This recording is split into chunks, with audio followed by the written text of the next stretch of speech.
ଆଜି ଏଇ ପଖାଳ ଦିବସରେ ତ ଚାଲନ୍ତୁ ସକାଳୁ ସକାଳୁ ପୁରା ଖୁଡ଼ି ଆଣିକି ଦହି ଦେଇ ଯାଇଥିଲେ, ମୁଁ ତାକୁ ଟିକେ ପିଇ ଦେଇଥିଲି।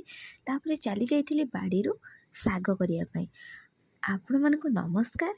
ଆଉ ମୁଁ ମଧୁସ୍ମିତା, ମୋ ଫ୍ୟାମିଲି ତରଫରୁ ଆପଣମାନଙ୍କୁ ପଖାଳ ଦିବସର ହାର୍ଦ୍ଦିକ ଅଭିନନ୍ଦନ ଆଉ ଶୁଭେଚ୍ଛା।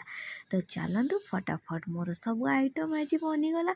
ବଡ଼ି ଟିକେ ଛଣା ହେଇଗଲା, ବିଲାତି ପୋଡ଼ା ଚାଲିଲା, ବାଇଗଣ ହେଲା, ପୋଟଳ ପୋଡ଼ା ହେଲା, ଛୁଇଁ ଆଳୁ ଭଜା ହେଲା, ବାଡ଼ିରୁ ଆଣିଥିବା ଶାଗ ଟିକେ ଭଜା ହେଲା। ହେଇସାରିଲା ପରେ ବଡ଼ି ଟିକେ ଚୁରା ହେଲା। ଯେହେତୁ ଆଜି ଶୁକ୍ରବାର ଆଇଁଷର ବାଡ଼ି, କିନ୍ତୁ ଆମର ଯେହେତୁ ଅନୁକୂଳ ଚନ୍ଦ୍ରଙ୍କର ଦୀକ୍ଷା, ଆମ ଘରେ ଆଇଁଷ କିଛି ପଶେ ନାହିଁ। ତ ସାଧାସିଧି ଉପରେ ହେଇଯାଇଥିଲା। ଭାଇନା ତାପରେ ଖାଇ ଦେଇଥିଲେ। ତାପରେ ମା ଝିଅ ଚାଲିଥିଲୁ କଦଳୀପତ୍ରଟିଏ ଗଛରୁ କାଟି ଆଣିବା ପାଇଁ। କଦଳୀପତ୍ରଟିଏ କାଟି ଆଣି ସାରିଲା ପରେ ବାଡ଼ିରୁ ଲଙ୍କାଟେ ତୋଳି ଆଣିଥିଲି। ଆଣିଲା ପରେ ସବୁ ପ୍ରକାରର ଆଇଟମ୍କୁ ମୁଁ ଏଇ କଦଳୀପତ୍ରରେ ବାଢ଼ି ଦେଇଥିଲି।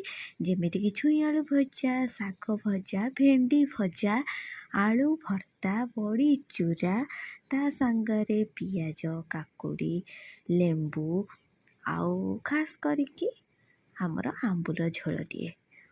ତା ସାଙ୍ଗରେ ବାଇଗଣ, ବିଲାତି, ପୋଟଳ, ଆଳୁ ସବୁ ଗୋଟେ ଦଳା।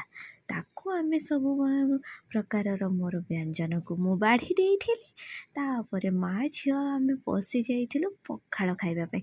ତ ଆପଣମାନେ ଆଜି କାହା ଘରେ ଆଇଁଷ ହେଇଥିବ, ତ କାହା ଘରେ ସାଧା ହେଇଥିବ।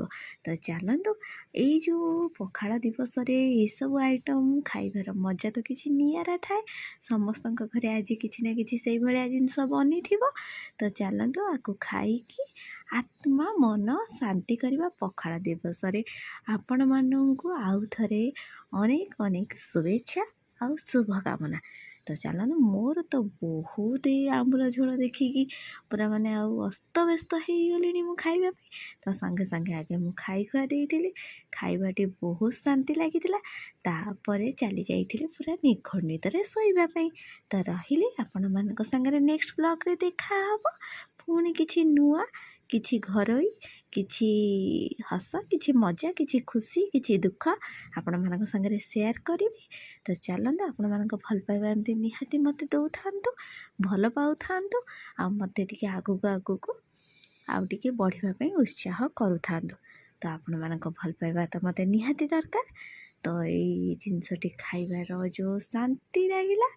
ତ ଚାଲନ୍ତୁ, ପଖାଳ ଦିବସ ଉପଲକ୍ଷେ ଆଉ ଥରେ ଆପଣମାନଙ୍କୁ ଅନେକ ଶୁଭେଚ୍ଛା। ତ ଚାଲନ୍ତୁ, ରହିଲି। ଜୟ ଜଗନ୍ନାଥ।